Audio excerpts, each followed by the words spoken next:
Artinya cowok lebih logis, cewek lebih perasa itu 100% mitos. Itu mitos. Dan Miskonsepsi lain apa misalnya? tentang perbedaan otak perempuan dan laki-laki. Oke, itu gimana nih, seru Itu nih. kan banyak kan yang bilang, Oke. oh otak cewek gini, otak cowok gini. Cowok lebih logis, cewek lebih emosional, Perasa, lebih perasa. lebih verbal. Lebih verbal.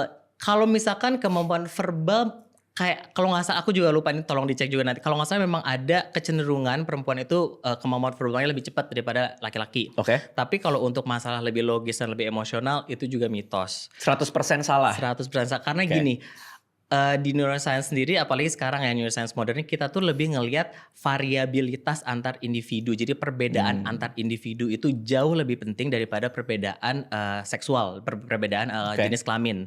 Jadi contohnya gini deh, misalkan ada orang, misalkan ada dua cewek ini misalkan kembar lah, taruh aja. Dia itu yang satu dibesarkan di keluarga yang super permisif, semuanya boleh segala macam, santai aja. Di satu lagi yang super strict. Itu juga kan akan membentuk bagaimana kepribadian mereka kan. Jadi yang di sini yang lebih penting itu adalah lingkungannya seperti apa, lalu akses pendidikan juga, akses kesehatan, semua itu lebih berpengaruh ke kepribadian seseorang daripada perkara jenis kelaminnya aja. Oke, artinya cowok lebih logis, cewek lebih perasa itu 100% mitos. Itu mitos, dan itu sebenarnya lebih sangat-sangat dipengaruhi sama budaya kan. Kayak di Indonesia deh, cowok nggak boleh nangis.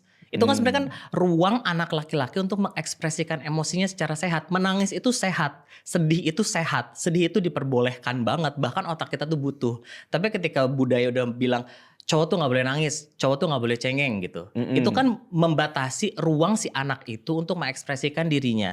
Karena ketika kita nangis itu kan bisa jadi itu sebenarnya jeritan atau enggak jeritan minta tolong seorang anak untuk bisa dimengerti atau bahkan untuk sekadar dibantu. Tapi ketika anak cowok nggak boleh nangis, dia kayak oh jadi gue harus ngapain nih? Gue nggak bisa minta tolong ibaratnya. Sementara kalau cewek kan ya udah, kalau cewek nangis kayak lebih oke lah, nggak apa-apa lah kalau cewek nangis itu mengekspresikan emosinya, lebih penyayang, cewek nggak apa-apa gitu. Sementara kalau cowok kayak jangan kayak gitu gitu. Artinya itu lebih ke struktur sosial, Lebih struktur sosial. ketimbang komposisi otak. Iya betul.